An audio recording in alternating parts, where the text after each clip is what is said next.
ഇറാനിൽ നിന്ന് ഏറെ നാൾക്ക് ശേഷം വിമാന സർവീസ് ആരംഭിച്ചു. അമേരിക്കയും ഇറാനും തമ്മിൽ വെടിനിർത്തൽ പ്രഖ്യാപിച്ച പശ്ചാത്തലത്തിലാണ് വിമാന സർവീസ് വീണ്ടും തുടങ്ങിയത്. ഒമാനിലെ മസ്കറ്റ്, സൗദിയിലെ മദീന, തുർക്കിയിലെ ഇസ്താംബുൾ എന്നിവിടങ്ങളിലേക്കാണ് സർവീസ് ആരംഭിച്ചത്. പശ്ചിമേഷ്യൻ സംഘർഷം വലിയ ബുദ്ധിമുട്ടുകൾ തന്നെയാണ് എല്ലാവരുടെ ഇടയിലും സൃഷ്ടിച്ചത്. ഫെബ്രുവരി 28 ആരംഭിച്ച യുദ്ധം എല്ലാ കോണുകളിലും നിശ്ചലാവസ്ഥ സൃഷ്ടിച്ചു. ഇപ്പോഴിതാ യുദ്ധാന്തരീക്ഷത്തിൽ മാറ്റം വരുന്നതുമായി ബന്ധപ്പെട്ട നിശ്ചലമായ വിമാന സർവീസുകളെല്ലാം പഴയ പോലെ ആകുന്നുവെന്ന സന്തോഷ വാർത്തയാണ് പുറത്തുവരുന്നത്. GCC രാജ്യങ്ങളും വിമാന സർവീസിന് ഒരുങ്ങിക്കഴിഞ്ഞു. മാത്രമല്ല, കുവൈറ്റ്, ഖത്തർ, ബഹ്റൈൻ എന്നീ രാജ്യങ്ങൾ വ്യോമപാത തുറന്നത് പ്രവാസികൾക്കും നാട്ടിലുള്ളവർക്കും ആശ്വാസം പകരുന്ന വാർത്ത തന്നെയാണ്. കൂടാതെ ഇറാനിൽ നിന്ന് ഏറെ നാളുകൾക്ക് ശേഷം വിമാന സർവീസുകൾ ആരംഭിക്കുകയും ചെയ്തു. ഇതോടെ വൈകാതെ തന്നെ GCC രാജ്യങ്ങളിൽ നിന്നുള്ള എല്ലാ വിമാന സർവീസുകളും പഴയപടിയാകുമെന്ന പ്രതീക്ഷയാണ് ഉയരുന്നത്.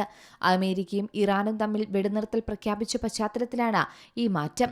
ഖത്തർ, ബഹ്റൈൻ, കുവൈറ്റ് എന്നീ രാജ്യങ്ങൾ വ്യോമപാത തുറന്നു എന്നതാണ് പ്രവാസികൾക്ക് ഏറ്റവും പ്രയോജനകരവും സന്തോഷം നൽകുന്ന വാർത്ത. കൂടുതൽ വിമാന സർവീസ് ഘട്ടം ഘട്ടമായി ആരംഭിക്കുമെന്ന് ഇത്തിഹാദ് എയർവേസും അറിയിച്ചു. പരിമിതമായ സർവീസുകൾ നടത്തുന്നുണ്ടെന്ന് എമിറേറ്റ്സും പറയുന്നുണ്ട്.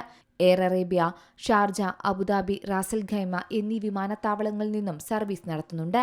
ഫ്ലൈ ദുബായും ചുരുക്കം ചില സർവീസും ആരംഭിച്ചിട്ടുണ്ട്. കൂടാതെ ഖത്തർ എയർവേസ് UAE സർവീസാണ് ഇപ്പോൾ വീണ്ടും തുടങ്ങിയിരിക്കുന്നത്. മെയ് 1 മുതലാണ് ഖത്തർ എയർവേസ് സിറിയയിലേക്കുള്ള സർവീസ് ആരംഭിക്കുക.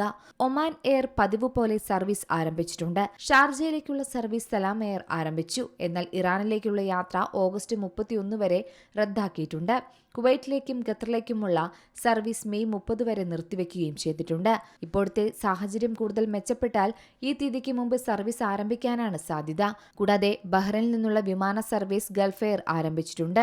മാത്രമല്ല, സംഘർഷഭൂമിയായ ഇറാനിൽ നിന്ന് വിമാന സർവീസുകൾ ആരംഭിച്ചതാണ് ഏറ്റവും വലിയ ആശ്വാസ വാർത്ത.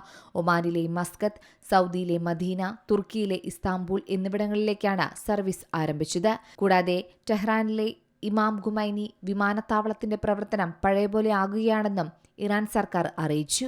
News desk C Malayalam news. ഏറ്റവും പുതിയ വാർത്തകളും വിശേഷങ്ങളും വിരൽത്തുമ്പിലറിയാൻ സി മലയാളം ന്യൂസ് എല്ലാ ഡിജിറ്റൽ പ്ലാറ്റ്ഫോമുകളിലും ലഭ്യം.